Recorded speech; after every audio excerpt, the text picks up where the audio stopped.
పిల్లలకైతే ఈరోజు ఇంట్లోనే బిస్కెట్స్ చేస్తున్నానండి. బయట ఎందుకని చెప్పేసి పద్దాకల బయట తెచ్చుకున్నా గూడా డబ్బులు ఖర్చవుతున్నాయి. బయట తెచ్చుకున్న స్నాక్స్ 2, 3 రోజులకు పాడైపోతున్నాయి.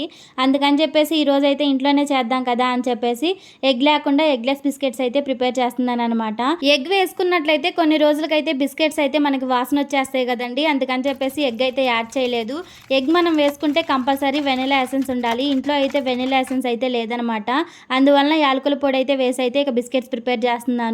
ఎగ్ వేసుకున్న ప్రతి దాంట్లో మనం వెనిల్లా ఎసెన్స్ కానీ ఏదో ఒక ఎసెన్స్ అయితే యూజ్ చేయాలండి. ఈ బిస్కెట్స్ అయితే ఎలా చేస్తున్నాను ఏంటి అనేది మీకు కూడా డీటెయిల్ గా చెప్తాను, వినేసేయండి. ఒక కప్ అయితే పంచదార తీసుకున్నాను, పావు కప్ అయితే నెయ్యి తీసుకున్నాను, పావు కప్ అయితే పాలు తీసుకున్నాను, కొంచెం అంత యాలకుల పొడి వేసుకున్నాను, చిటికెడంత సాల్ట్ వేసుకున్నాను, కొంచెం అంత వంట సోడా వేసుకున్నానండి. ఇదైతే బాగా మిక్స్ చేసేసుకున్నాను.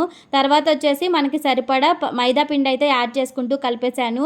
మనం మైదా పిండి ప్లేస్ లో గోధుమ పిండి కూడా యాడ్ చేసుకోవచ్చండి. నేనైతే ఈ రోజు మైదా పిండితోనే చేస్తున్నాను అనమాట. ఎప్పుడైనా సరే గోధుమ పిండితో కానీ మైదా పిండితో కానీ ఏదో ఒక పిండితో అయితే చేస్తాను. ఈ రోజు వచ్చేసి మైదా పిండితోనే చేస్తున్నాను అనమాట.